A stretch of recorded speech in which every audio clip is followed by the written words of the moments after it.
existence has no nature like we think it does. And that there are beings that have touched an ultimate nature, and that you have access to those beings right now with your mind.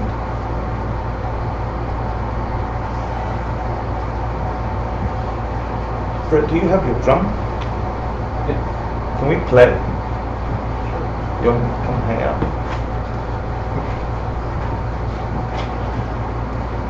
Mixing it up, Hector. What the hell? What are you doing? I'm spilling water. Blessing. Should I bring my pillow or sit on that?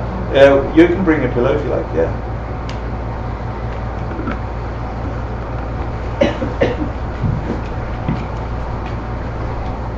So, last week we had all these people that ran away, didn't come back except for Angela. Yeah. Everyone convert her now. Hi, how are you? Good. Welcome back. She drives a long way to get here, and I think that's awesome. Yeah. I mean, some people came from Ethiopia. I thought instead of a meditation, since we're doing a chapter on emptiness, and it's pretty hard, we should get in the mindset of it. So all I would like from you is a very nice, without jumping. You can go louder, softer, whatever, but constant. And your job is to feel that that's like a metronome of your existence. Okay? You got it? So you sit in a meditation posture, you will be meditating, but you'll be listening to, is your name Brett? Brett. Yeah, it's Brett. And then I'm going to chant the Heart Sutra, which is the perfection of wisdom. Okay? It's a version of the Heart Sutra that came from a Hinayana lineage, which is a little strange. However, it was a really lovely monk who taught it to me. He just wanted to be in on the. Yeah, that's cool. So take a comfortably seated position. It's a short, one of the shortest sutras. But see if, since we're meditating on emptiness, the sounds that are coming can just turn into sounds. The words that are coming within those sounds can turn into meaning or not. You could sometimes skip through them, you know. Don't hold on too tight, just flow and see if you can get the message, the content, the subtext, the no text, the whatever level you connect with it is okay. But there's no right or wrong. Yeah.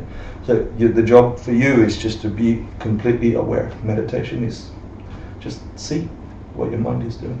Mm-hmm. And the content, the object is the Heart Sutra. So let's hope I remember it. So close your eyes, and you can start anytime you like the drift. Good.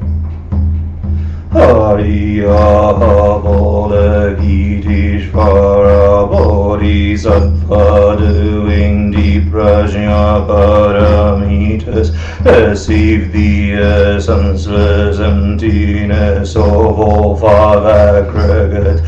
Sariputta, form is no other than emptiness, emptiness no other than form, form is precisely emptiness, emptiness precisely from whatever is form that is emptiness, whatever emptiness that is from sensation, perception, formations and consciousness are also like these, O Sariputta. All dharmas are marked by emptiness, not born, not destroyed, not stained, nor pure, neither lacking nor complete. Therefore Sariputta, emptiness is not form, not sensation, not perception, not formations, not consciousness, no eye, no ear, no nose, no tongue, no body, and no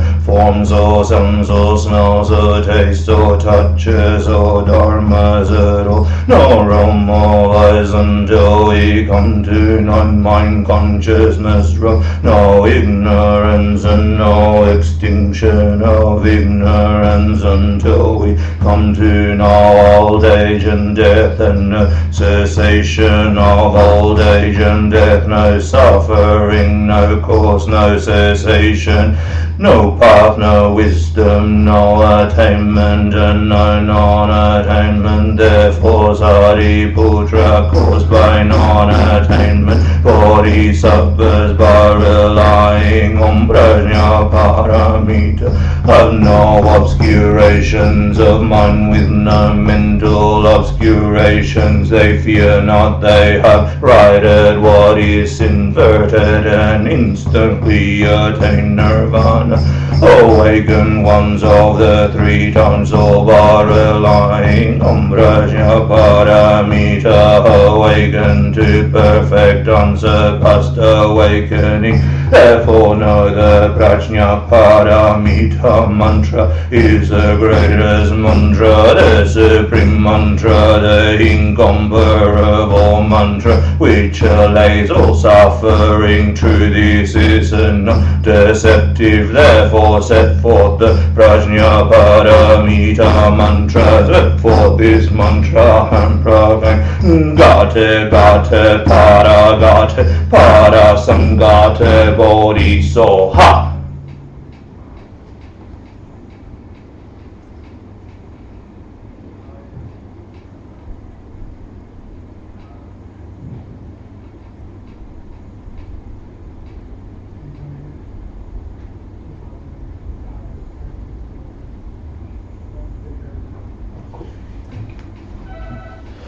It's a good meditation. Thanks. Thank you.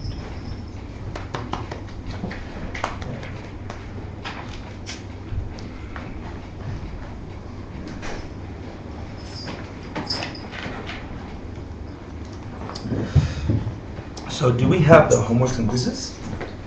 I thought we'll cheat and give you your homework before you have to do it. But this is for class 1. We're about to do class 1. What did you do last week? We talked about the previous 2 courses. Oh. Just waiting for you to come back. Thanks, It was guys. my treat. Any questions from last class?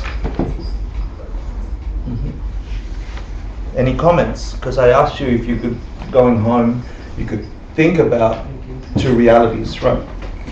Ultimate reality and relative, fake reality, deceptive reality. Any comments on that? I'd like to know what, if you did or if you didn't. I was mostly reminded of it when something was not going well, Okay. and then tried to pause and take a moment to reflect on what I was experiencing and making an assumption that there was probably some ignorance in there, Yeah.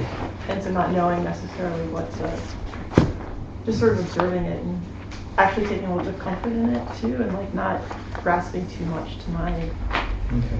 attachment to whatever that thing was, because it probably wasn't, it was colored with other things. Yeah. A sure sign is that ignorance is somewhere sniffing around. Yeah. Is if you're upset, there's ignorance. I mean, that's it. Whenever you're discomforted, upset, suffering, hurting, blah, ignorance is somewhere there. Yeah? Misknowing. I get scared. Huh? Is that normal? Well, I think so. Yeah, I get scared every time I teach this class on emptiness. I just thought like, in some ways I'm happy that it's not fixed, right? That I can Yeah. like bring something to it.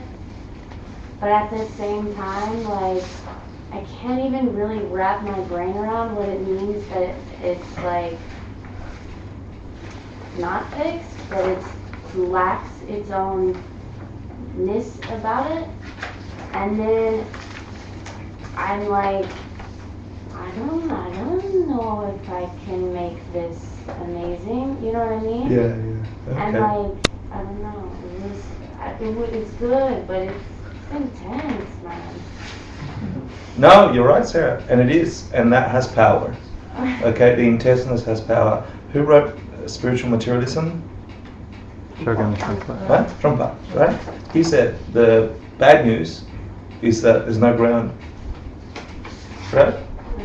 Isn't that right? Or something like that? And the good news is... No, the bad bad news is that you're falling.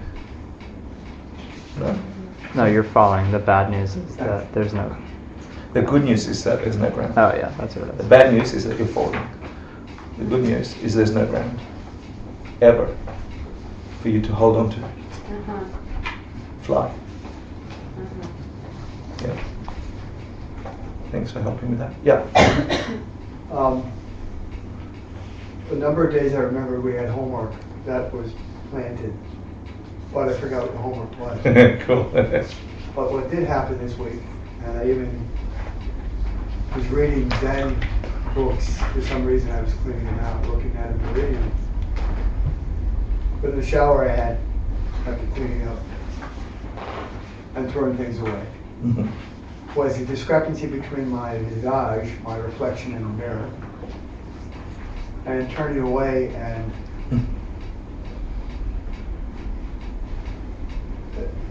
in a sense feeling sorry for the reflection because it had to bear all my afflictions.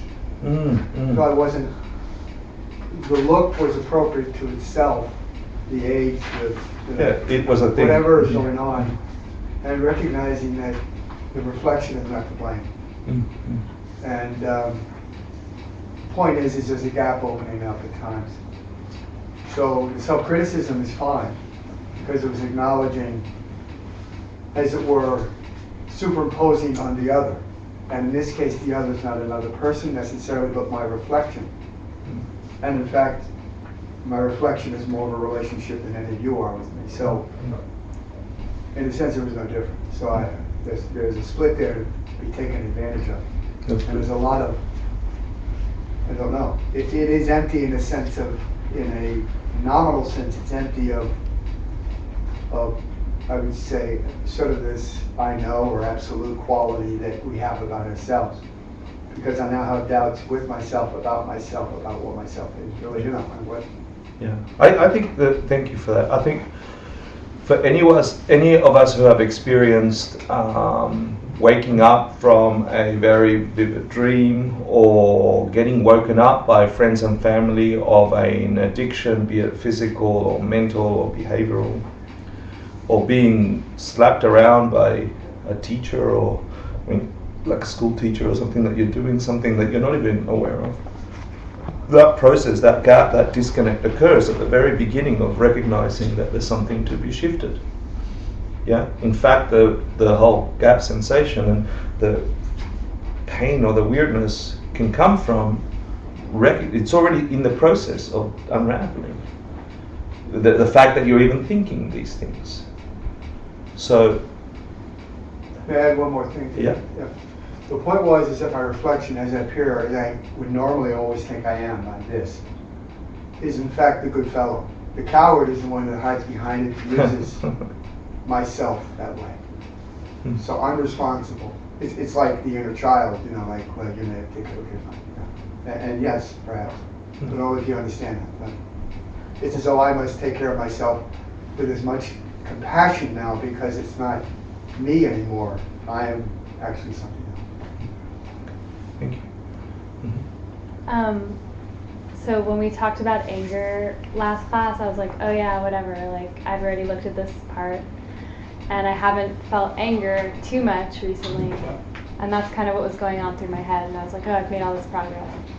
And then like the next night, I was so unbelievably angry. Like I felt it in my entire body, and I was trying to apply wisdom to it, and it was really interesting because I had this insight that like anger is the experience of pain. We just label it differently. Like what is being angry? And I just realized like this hurts me physically. Like I'm hurting right now, and that's what's happening.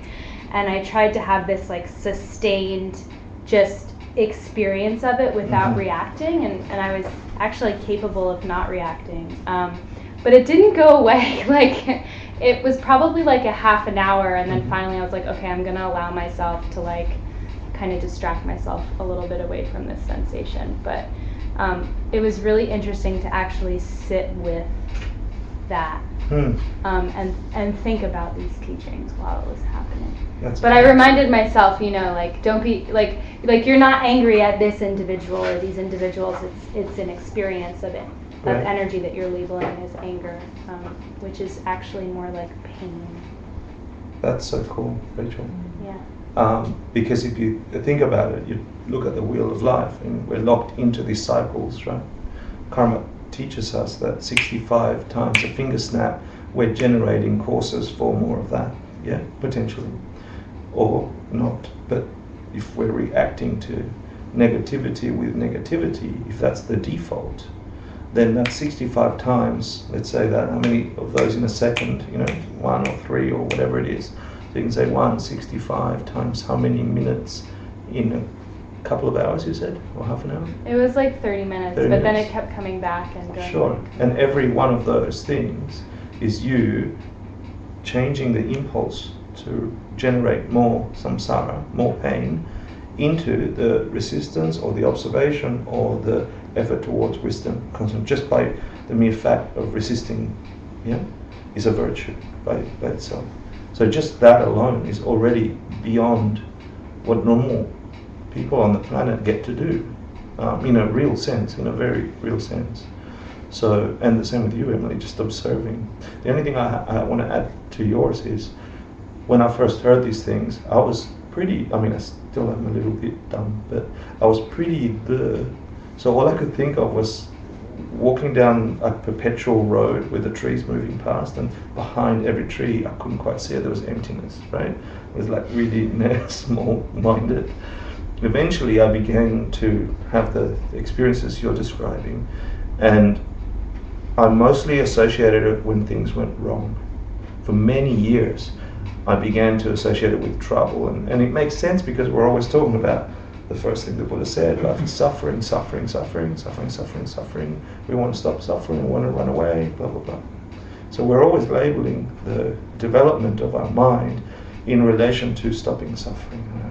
Rarely do we have the time or the know-how to begin to recognize that every bliss that we're having, every magnificent experience, even the capacity of being able to stop yourself and think, is actually a magnificent virtue. And that can flip from a downward spiral that you stop to using the same energy and turning it in a millisecond the opposite direction.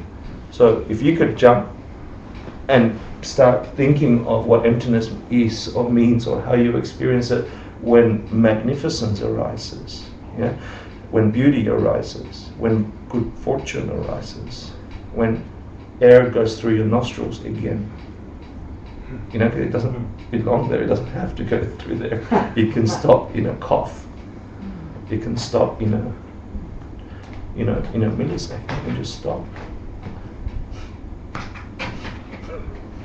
And that's, then you're using your wisdom towards a hypercharged positive object. Thank you for your feedback. Anything else? Anyone else want to? So if we can remember that things are empty, can we use that? What I've been trying to do, have a couple of ongoing situations in my life that I habitually respond to quite negatively, thinking things like, I wish this wasn't happening, I wish, like a lot of construction going around my apartment. And so, I realize that is making a lot of other people happy.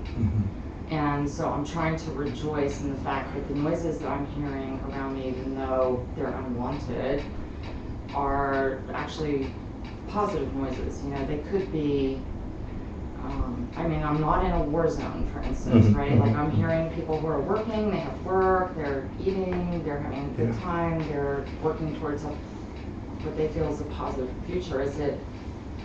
So I'm trying to shift my relationship because it's empty. That's kind of how I'm thinking. That's pretty cool. Yeah. You can also dial 311. That's right. I've done that too, but With it the right doesn't work. motivation. It I doesn't do. work. You want Yeah. it to With the right motivation. I know it doesn't work. Yeah. Yeah. We call it Not as empty as. You dial 311 and then you put it on your laptop and your iPhone and your iPad. It looks like 4 different people are doing it, and so they'll respond. Yeah, that's my advice. No,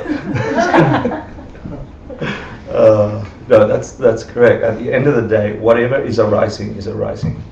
If you can affect it because it's harming or hurting, your job as a bodhisattva is to do that. Yeah. If there's something you can do about it, if there's nothing you can do about it, right? That line, if there's something you can do about it, is not a mainga, it's not a don't do it. It's a do it. You know, if there's something you can do about it, is it harming others? Is it a problem? Then do something about it. If there's nothing you can do about it, or it's borderline, whatever. My advice from my teachers was always, if it's borderline, you're not sure, turn it into a practice. Like, do the minimal damage. Yeah, take the hit. You take the hit. I'll put up with the noise. Yeah, if it's not a big problem, because all you're doing is existence is existence. Karmas are ripening.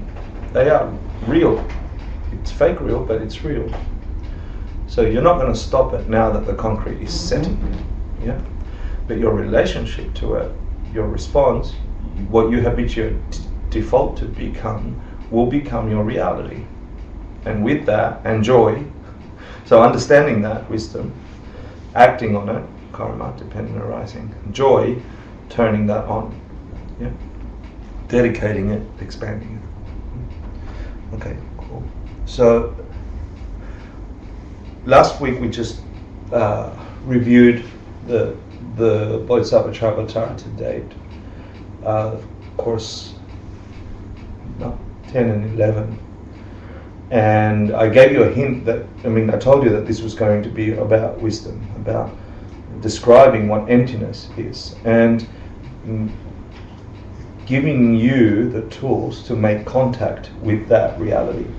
And I'm hyper cognizant, like I'm super aware that this could easily turn into me telling you stuff that I heard, or you and me can make it into something you can really use. I didn't know when I first touched this in the 90s that 20 years later my entire awareness was soaked in these ideas. If I'd known, I would have done more homeworks. Seriously, because it would have saved me a ton of time. I would have listened to my teacher's advice a lot more.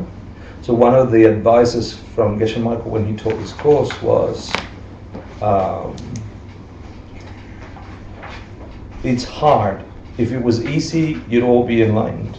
Yeah, it's gonna be hard, and it's not necessarily hard because it's a difficult thing. It's because you're in goo. You're walking around in goo, and you're imagining what the world would be like outside that goo. And it's difficult, but it's not impossible. So one of the advices he told me is, when it gets difficult, your mind's wandering, your attention falters. Especially if you've heard it before,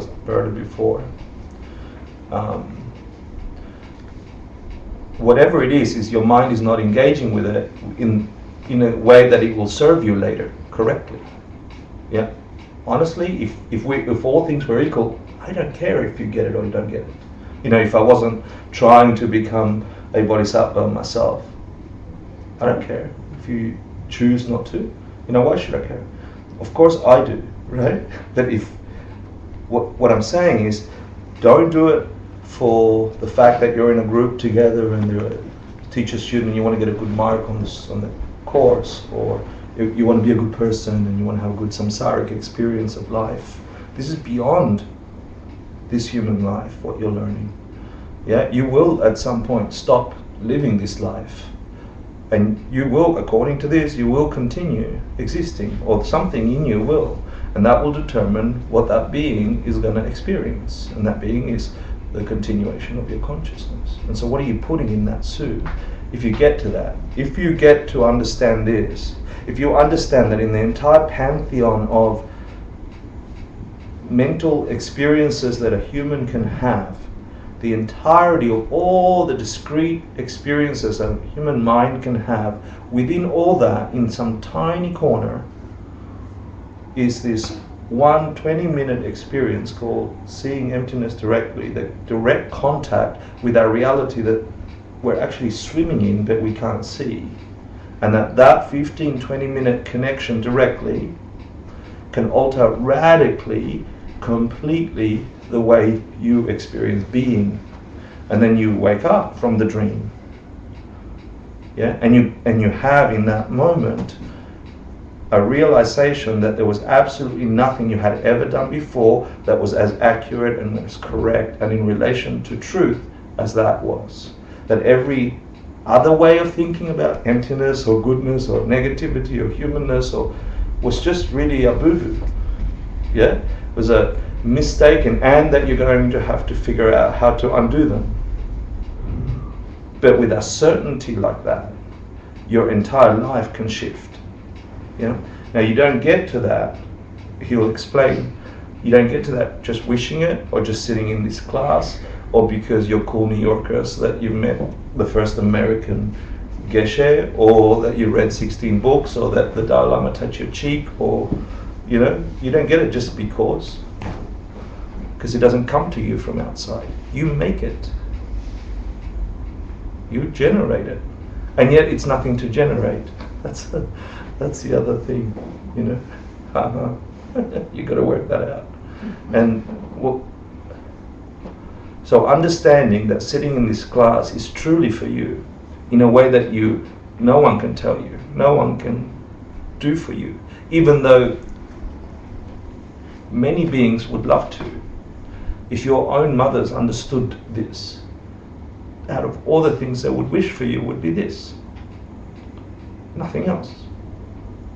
Because everything else, your healthy body, which you should have, your healthy mind, which you should have, your healthy relationships, which you should have, your kindness towards others, which you should have, your friendships, your family, your car, your showers, your clothes, your shoes, your careers, your jobs, all of those things are exhaustible. They finish. Really, they finish. You will never see those things once they're finished. They're done. In this life, those things come and go. And you can use them as a platform to connect to something that is ultimate and doesn't have to make existence that way. Or you could do the reset button. And you don't know when, we're all dying. And when that moment comes, or when you become aware that that moment is coming. So I've had plenty of people that I've known over the 20 years of trying these things who didn't know they were dying of something. You all have a terminal illness. Half of you, more than half of you, don't know what it is. Yeah, it's called life, but then it comes as a something. For someone it comes as a disease. For others it comes as an accident. For others it comes as old age. But it's coming. Don't think it doesn't. This connection out of the entire pantheon of experiences you can have, enjoying your warm bed, loving the community we have here, which is beautiful, all these things must vanish. They'll leave an imprint, but that imprint grows like a flower and fades like a flower because it's inside that circle. Getting access to that reality is like opening a window that lets you see what's outside the box, outside the circle. And with a complete certainty, like you've never had before, you know for a fact that you are on your way out. You're a stream enter, you can escape. This course is for that. It's for you to make that contact. Contact with every mind in here has that capacity. Somewhere in your awareness, you have the capacity to turn that on for you. And I know I teach these things, and I know I'm busy doing the 3 jewels and blah, blah, blah, but when you get to understand that through study or through some touch of it or some teacher that tells you about it, you begin to say, why am I doing all that over there with the intensity that I'm doing it? If I'm not coloring every action with this hope, wish, and understanding, what is it? Yeah, it really is a wasted human life, or a potentially wasted human life. So what the summary of what I'm saying is, this class is important. And it's important because it can completely shift your entire perspective of existence. And with that shift comes habituation of that shift. And that becomes the causes for you to actually have that direct contact. You can't have it just because you want it. You have to cause it. How do you cause it? You get familiar with it. How familiar? Until you're unconsciously soaked in it. And then it becomes a normality. And once it becomes a normality, you can have a direct experience. Until then, or if you're doing it incorrectly, if you're being taught it incorrectly, if you're approaching it incorrectly, like a thing, yeah, which is a danger in giving it a name. I have to make contact with that reality over there. It's not like that. These are just words that describe something. It's a map. It's not the terrain. So what I'm trying to say is, wake up. Please wake up. Please wake up. Somewhere in you have that capacity.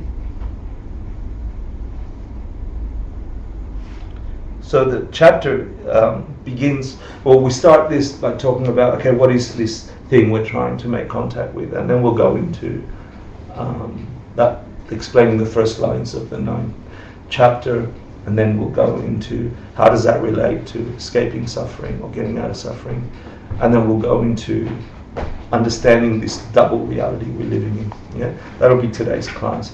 Feel free to cheat and look at the homework questions, and by the end, if I don't answer everything, ask me, and then we'll cheat and answer them next week.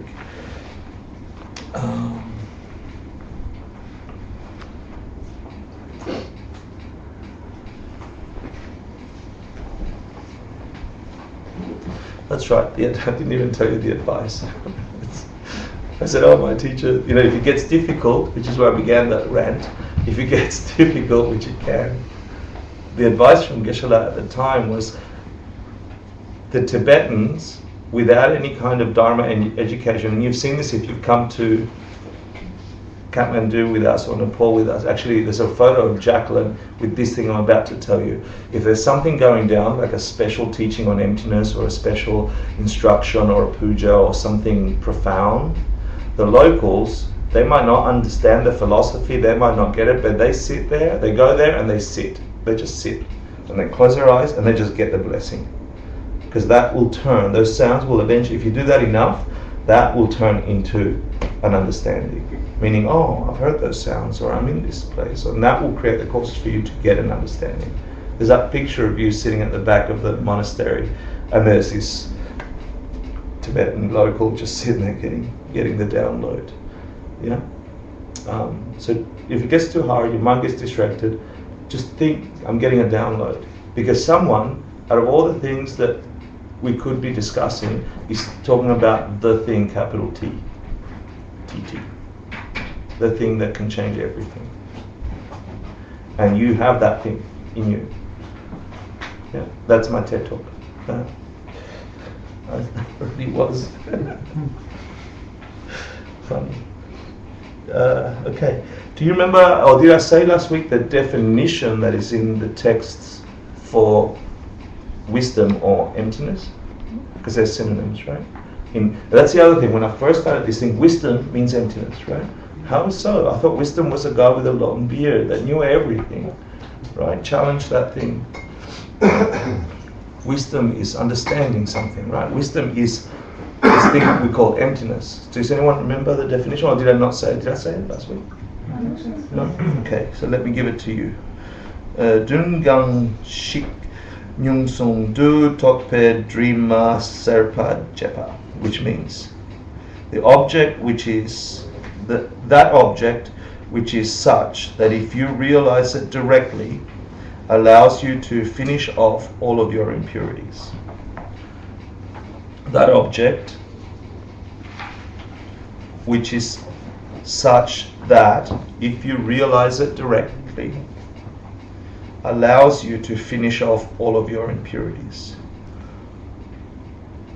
So, I'm just going to show you my mistakes, assuming you're smarter than me. You don't have to have them, but I'll put it out there. Please don't think objects are solid things. Okay? They are things your mind engages with, objects of the mind, things arising in your Is it mind. anything that you name? Anything that, name or label jumps onto anything. Thank you. So don't think, oh, there's a candle. It's not like that, which is did that for a long time, beginning. That if you make, and the interesting thing here is many people go, do you have to have the direct perception of emptiness in order to escape samsara, to get out of suffering? Is that necessary? And there's debates about it and whatever. And from this text, or this tradition, it's very clear you have to realize it directly. It doesn't say thinking about it, someone gave you a text. It means you directly have to make contact with that reality. That object. And because you did that, it allows you to finish off all of your impurities. Now, you've got to understand what impurities mean here. What do you think it means? The things that are Go ahead, Emily. You could both be wrong. I don't know. Yeah. Belief in things caused. Ignorance. Yeah, you sort of, Just your mental afflictions, number one. Yeah. So you could say that ignorance creates afflictions, thinking things caused in a specific way. Believing in things. Yeah. Almost, Burning up your negative karma. Burning up your negative karma. How do you mean? So if we have to experience every negative action. It says it allows you to finish off all of your impurities. Are you saying that because you've had direct contact with it, therefore you could burn off your, but you don't, that could be a way to interpret it, Predominantly means anything afflicting your mind. It lets you get to nirvana. Good karma is also impurity. If it's from a place of ignorance. If it generates more attachment, and if it keeps generating ignorance, you could say that. But ultimately, black and white karma with mostly white, will give you a pleasant sensation. If you have attachment, it's ignorance. And so you can remove that. Cool. It also. But you can still work on your bad karma, or your seeds that will turn into bad karma, bad experiences, if you haven't had a direct perception of emptiness. Of course. So is it just that when you perceive emptiness, you all of a sudden understand karma, or is it that you are incapable of creating bad seeds after you've perceived emptiness? Good question. We'll get to it. If I don't, let me know. Yeah? That's a really cool question. What I wanted to get to is, besides the impurities being your mental afflictions, it is also your obstacle to omniscience. It is also that part of you that is capable of experiencing what the Buddha experiences, past, present, and future at the one time, both dualities, but the obstruction to that can also be removed. But this is what this line means. So yes, your nominal karmas and so on, but also the obstruction to omniscience. Cool. Let me make sure. Obstacles to omniscience. Cool. So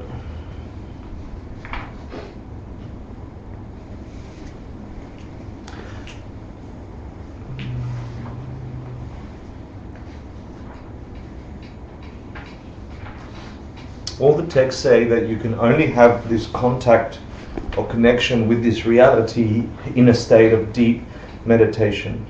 And the reason that's important is because you'll hear that the first lines of the 9th chapter, he'll say, all the branches that came before were for the sake of wisdom. I think I said that last week. And then there was a debate, right? What do you mean all the things that came before? What are you talking about? All the things that came before this line were for the sake of wisdom. I understand we're in the wisdom chapter. So some people said what he meant was that you can only have this direct experience of emptiness because you did really well that thing that came before. So what was the chapter before? Oh, Meditation, right? So why is that a good answer? Why is it a good answer to say the beginning of the opening lines of this chapter say all the branches that came before were for the sake of wisdom, and someone said, oh, he means the thing that came before is the chapter on meditation. So that whole stuff about meditation was really for the sake of wisdom. Why is that a good answer? Because it's important to have a good object. Yeah, because they go progressively. One causes the other. That's a Because you debate need too. to be meditating when you experience perception. If you're going to talk about wisdom as the direct perception of emptiness, you can only have it in meditation. That's a good answer. Like that is not the only answer. Yeah, we'll get to the debate whether or not you need them sequentially. Yeah, in fact, we're about to get onto it next. So I was wondering, why did Geshe Michael teach us all this stuff about the text, what came before? And it really is useful because then you get to understand what aspects of these 6 perfections you get to work on when and what, without creating barriers in your mind about what they serve you for. Okay? So, whatever your understanding of ultimate reality is, I've called it this reality that if you make contact with it directly can help you burn off all your afflictions, meaning you can clear off any negativity, so your mind is free from any negativity or mental afflictions, which gets you to where? Nirvana. If you remove all your mental afflictions, that's the definition of nirvana, the permanent cessation of all mental afflictions. And then also the commentary said, but also obstacles to omniscience, and that gets you Buddhahood, enlightenment, right? Full enlightenment versus nirvana. So then there's a discussion that you need to understand, burning off all mental afflictions, reaching a state of nirvana where you are free from any state of mind that is afflicted, is not the same as, on top of that, burning off those blockages that prevent you from experiencing past, present, and future, being omniscient, not omnipotent, omniscient. Yeah? So you have to understand there's 2 things to work on. Right? There's the mental afflictions and then the obstacles or the blockages from Buddhahood. Does that make sense? Cool. So, So my question back to you is, that which blocks you from Buddhahood are those impurities? Yeah, they are in that definition. The commentary says yes, they are also impurities that need to be. But they still say that experience of having direct contact with that ultimate reality serves as a gateway to remove those impurities also. Oh, Yeah, cool. So, what are you called when you have the direct experience of that reality? When you have the direct perception of emptiness, when you connect, when you have that wisdom, what are you? You are called something. An Arya. Yeah? Arya of Avalokiteshvara Bodhisattva doing deep prajna parameters. Prajna parameters, perfection of wisdoms, right? Perceived all the senseless nature of all things. Arya. What are you called if you haven't seen emptiness directly? Do you remember that? Something Kewa, see if you remember. This was last course. So Kewa. Remember, just a regular so-so. That's how I remember it. That's not in your homework, but I think you should know that for now you're just so Kewas. So how does making contact with ultimate reality, out of the entire pantheon of available experiences in your consciousness, there is one button that you can touch if you get close to it and see it directly that can clear away all the obstacles and to omniscience. How does that work? Because it shows you how to do that in the first place. Like, it's like there's What shows you how to do that? perceiving emptiness. How does it show you? Because you get insight into how you're interacting and how that creates your Do you world. get that when you're having the experience?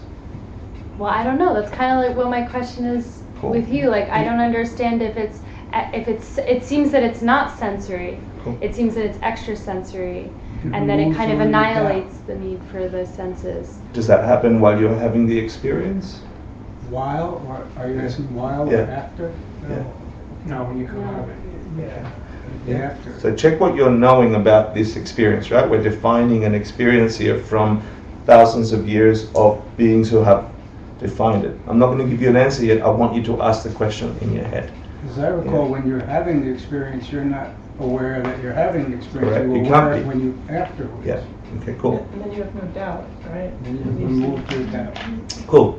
So we'll get there in a sec, but that's good that you're thinking of those things. Do you remember last course what jikta was? Talked about jikta a bit last course. Jikta. Jik means to break up, to abolish, to destroy.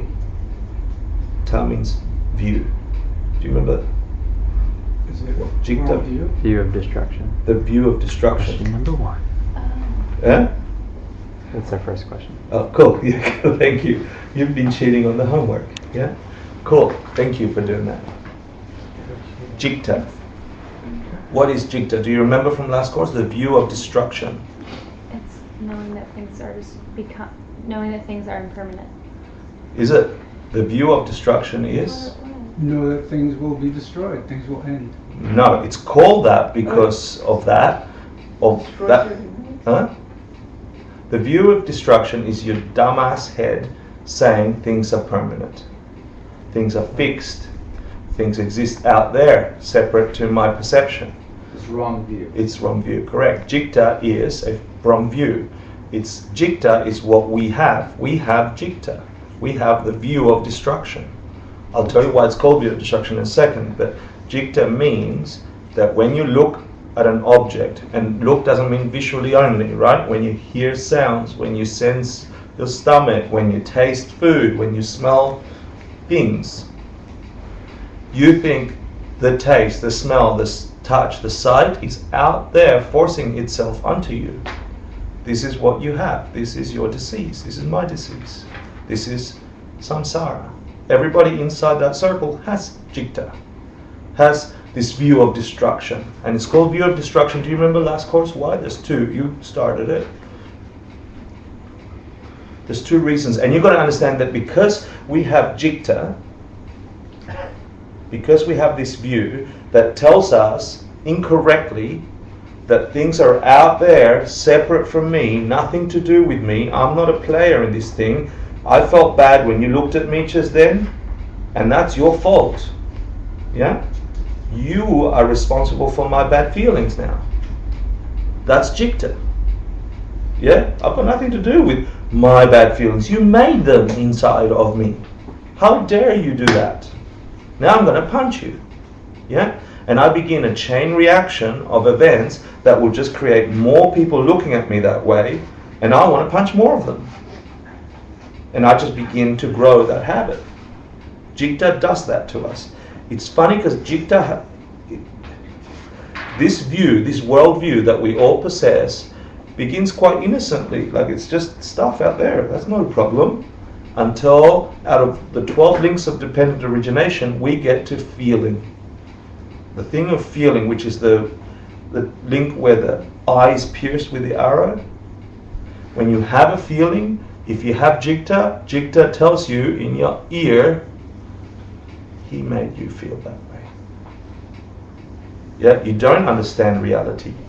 Reality, jikta is telling you, is out there. You've got nothing to do with it. Emily, you just felt bad about something, someone's to blame. And even if it's Emily to blame, that Emily that is separate from the Emily that is listening to herself, hurting herself, do you see what I'm saying? Yeah?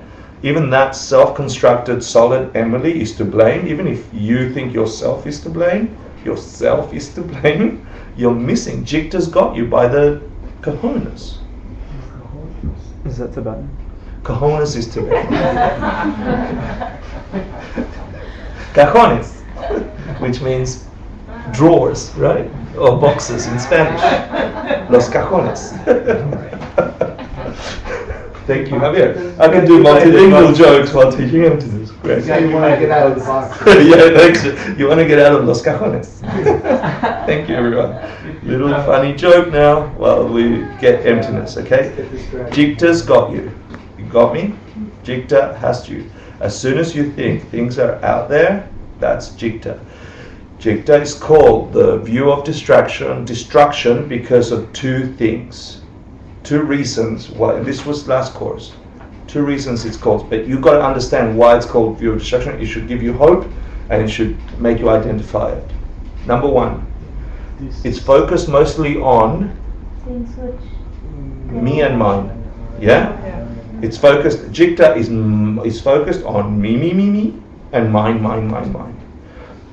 And it's not only the Western interpretation of me and mine, meaning these are my things or whatever. It is its primary function and focus, but in scripture, me and mine means the identification of I as a solid being, yeah, a self-existent self, and mine as my 5 skandhas, the 5 heaps of a person, yeah, which is really the aggregates that make up what we call a person.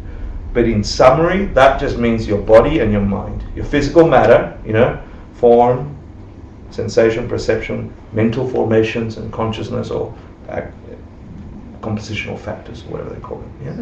So is the self-existent? Is it like the ego? Would that be like a... Yeah, but you see, it's weird when we start using words like ego, because then initially that helped me. Yeah. Oh, I'm going to get my ego. Yeah. It's already got Jikta in it because it's my ego. It's like it's my ego all of a sudden. The view is completely, it's like turning your eyelids inside out, and you just haven't seen it that way before. Yeah, like you can get to it that way, close to it that way, but it won't be that. Yeah, you got to get close. Let me finish. Yeah. So the first reason is called view of destruction.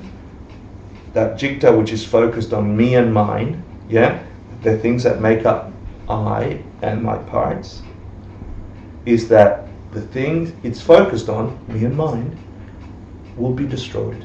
Whether you like it or not, they will finish. They're not permanent. They're gone, fly by. Any sense of I, like who were you 10 years ago? This person? That's gone. But you think I was always that way. Oh, but I remember it. Do you remember it really? When do you remember it? I remember it now. So is that you now, or is that you then? Right? It's a really, what do you call it? It's actually really a cold look at existence. It's a really cold look at what is, versus the whole generation of experience we put around what is.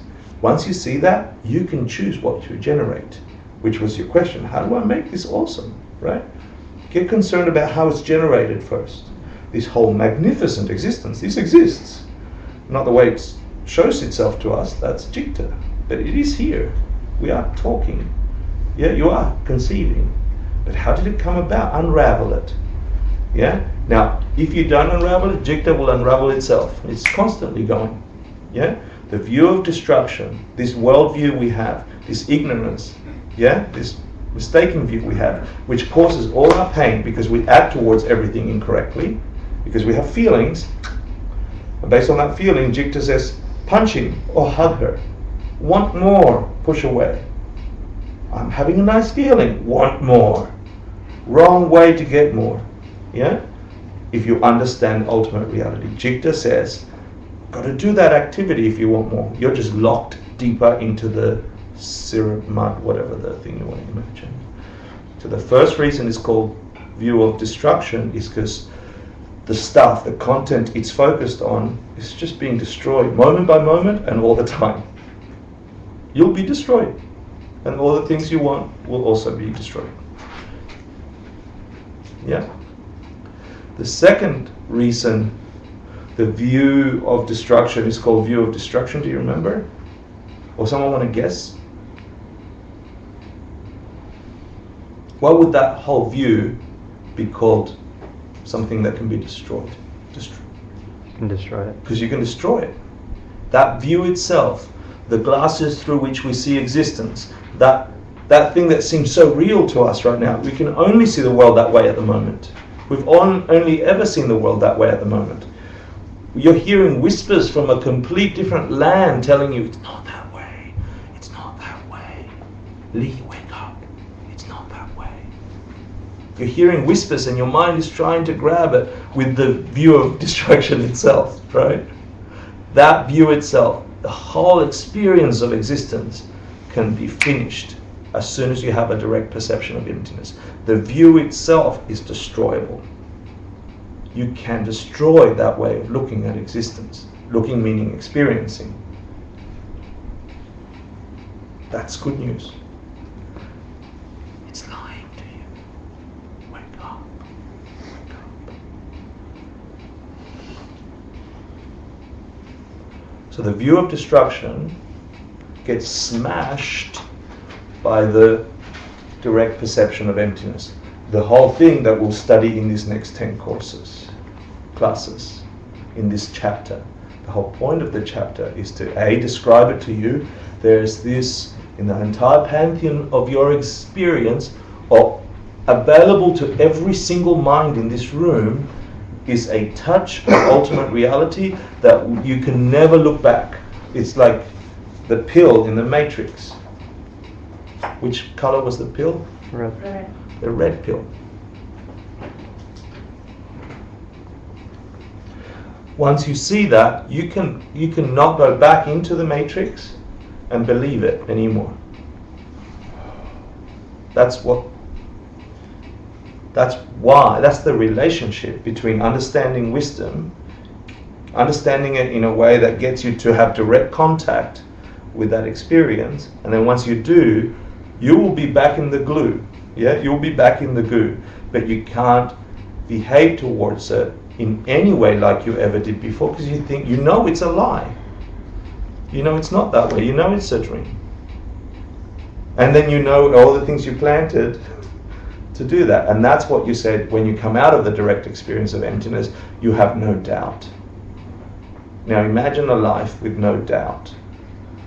Imagine a life with complete certainty that your view is perfectly correct, that you've got some garbage to clean up, but you actually know how things function. Not think you know, not close your eyes and hope for the best.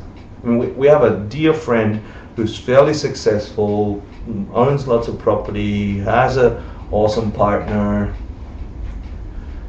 and then things started going a little haywire, and they've got no way of grasping why things began to break apart. And they got, like, things are going really well before. They got all the trappings of beautiful life. Property, money, friendships, and then things started breaking apart. And I was meeting with them the other day, and how do you help them at that point when things start going downhill on the roller coaster fast, and the roller coaster cart starts breaking up? What do you teach them at that moment if they haven't had the habituation of even seeing what you're experiencing right now before the bump? Yeah. So as things go up, or if you're at the top, like, get insight, get wisdom. My pitch for therapists is get therapy before you need it. Just go get therapy. Go, I've got no reason for being here. Everything's going fantastic, but I used to think I was fat. Can we talk about my mom? And then whatever comes up, you're going to build muscle around whatever. Anyway. So I want to make sure. So the viewpoint itself is destroyable. And what it focuses on is destroying itself, like it's constantly just falling apart. So you understand now the relationship between jikta and wisdom? Can someone give it back to me so we can hear it? Someone tell me. Jikta is What's jikta? Yeah. where we are now. It's a default view. Cool. Conventional reality. It's the view we hold in that space. Yeah. Mm-hmm. And how does that relate to wisdom? What's the relationship between that and wisdom? It's the relationship of ultimate reality and conditional reality. One is the illusion we're living in, this world, what we see as reality. One is the truth, the real truth, that we need the direct perception of emptiness to behold. And one displaces the other. Yeah? So that's how they interrelate. It's interesting they say it's the real truth, right? Because from a Jikta point of view, we think that makes it solid. Well, we used to use that word real, really, Yeah. quite a bit in the earlier Yeah. courses. Yeah. But what's interesting about it is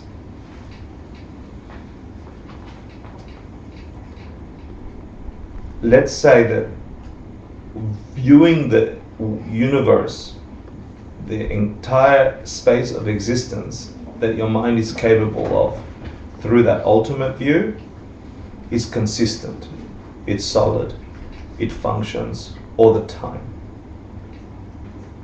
Viewing at it through Jikta doesn't work all the time, but we think it does, and therefore we suffer. So the ultimate experience, the real reality you're mentioning, is real because when you're in that view, things are that way. You're not inconsistent with reality. With the other one, we are trying to make reality a certain thing, trying to force it, disappointed when it doesn't work, super excited when it fake works, and so we do stupid things to keep it going, which makes it worse. Yeah? Can we have a 10-minute break and then we get to... Actually, let's go just a little step more. Do you know the word for nirvana in Tibetan? Nirvana? Nirvana in Tibetan. It's 2 syllables. No, he was answering. Huh? I know it in Sanskrit. What's it sound like? Nyangde. Nyangde. Yeah? And do you remember what it means? Huh? Beyond grief. To go beyond grief. Beyond suffering.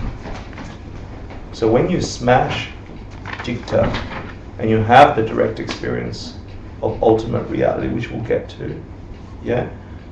And then you burn off the impurities without being a bloody bodhisattva, yeah? You get to nirvana. Yeah, you go beyond grief, beyond hurting in that cycle. The reason, and I want to just finish off how Jikta and wisdom connect, which is an answer to your problem. Why does it work? That it removes suffering. How is it that we can get out and remove the impurities, right? When you have that experience and you connect with a reality that is ultimate, meaning it always functions. It really is what it is, yeah? Then you behave in accord to that. In the matrix, he can't go back into the matrix and make what's outside the matrix work inside the matrix at the beginning. But eventually, he does. He habituates those returns, and then he makes the inside of the matrix turn into the understanding that he has about outside the matrix. Because the matrix is fake. That's why the outside reality can fit in there. In the same way, Jikta will tell you that if you want to get something, you must take it. Yeah, you have a feeling, you like it, and then Jikta informs you, get more of it. You are and all you're doing is taking. What you're doing really, if you observe it, slow motion, is you're taking away from someone. What will that produce in a like equals like reality? What will taking away from someone produce in your experience later on? Scarcity. Scarcity. Something's being taken away from you. Karma grows, and you'll have a lot more of that. So it's the wrong response. But Jikta will have you there, outside of you is that thing you want. Take it. Take it. So you're like, duh, it exists out there. I better take it. You've just observed yourself removing something from somewhere else. That seed is filling your consciousness. You're not doing it, I'm aware of what I'm doing. You're recording what you're doing. You're not like, I'm purposely taking away. You don't think you're doing that. That's why it's a lie. Jikta's lying to you. So as you see yourself, as you record your removing things from others so you can have more, you're producing more causes for things being taken away from you. Wisdom would tell you the opposite. Having a direct perception of emptiness and seeing how that whole thing functions will tell you what? I really want something. The only way, if the world is coming from me, which is what the experience will inform you, the only way to get that something is quickly find others that want that thing and give it to them. Make them fulfilled, and those fulfilled, and those fulfilled. And then your mind is observing you fulfilling wishes, filling the world with all the things it needs. And then what's going to be forced upon your experience if you know karma? Abundance. The best way to stop an enemy, I'm going to publicize my TED talk again. If you, It's TEDx, I think. oh, I apologize, sorry. Yeah. My TEDx in the TED website. Yeah. Yeah. Talk. Thanks. The best way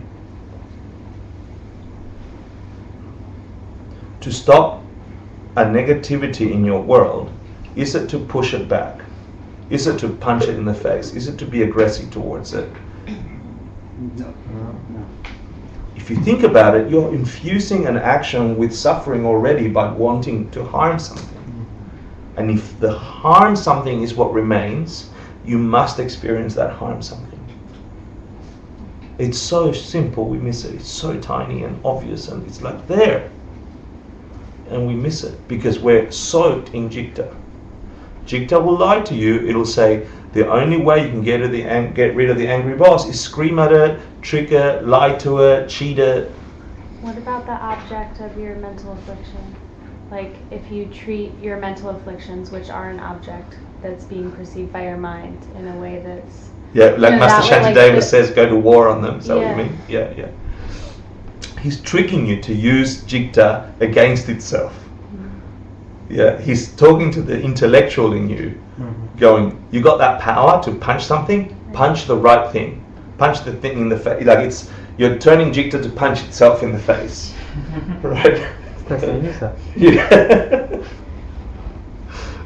You know, and then it short circuits your jikta out there. At the minimum, it stops you from collecting out there karma. Yeah.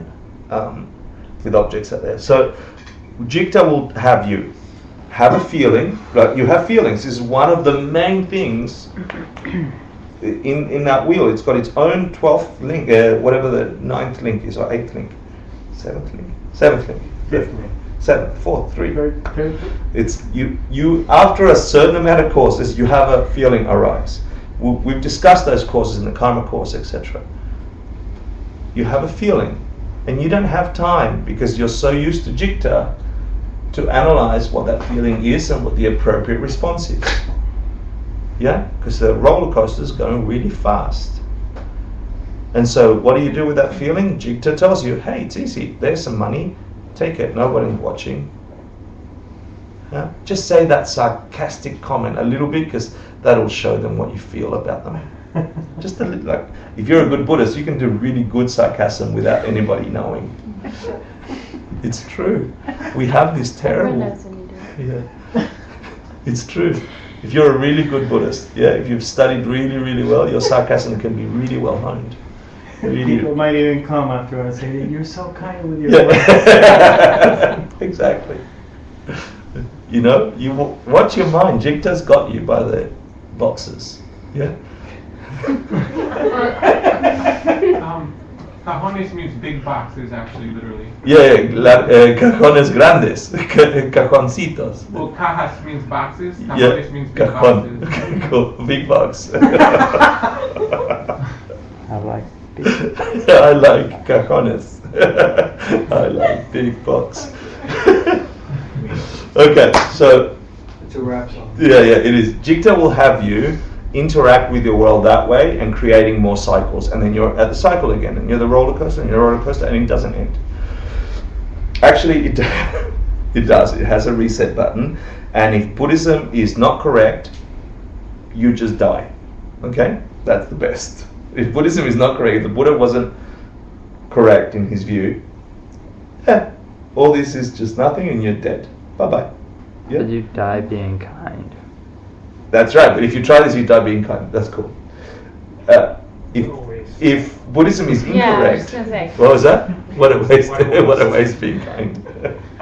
If Buddhism is incorrect,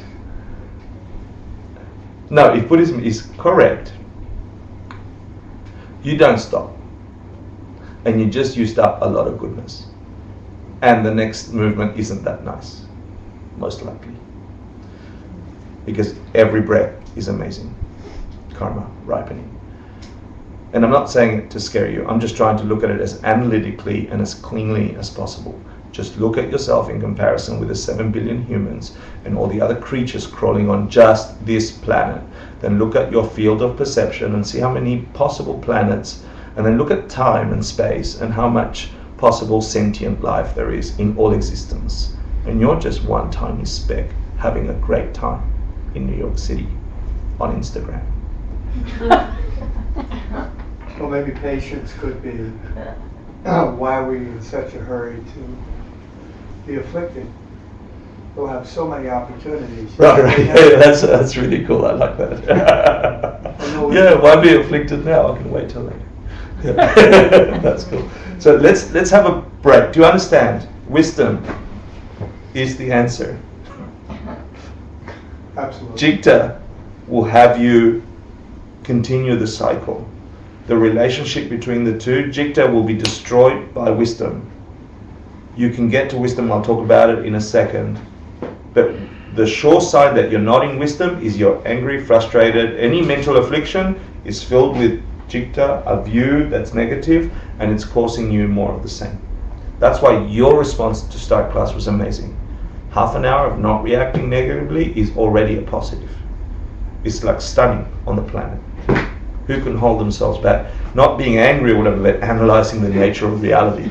That is a seed for seeing emptiness. Nice.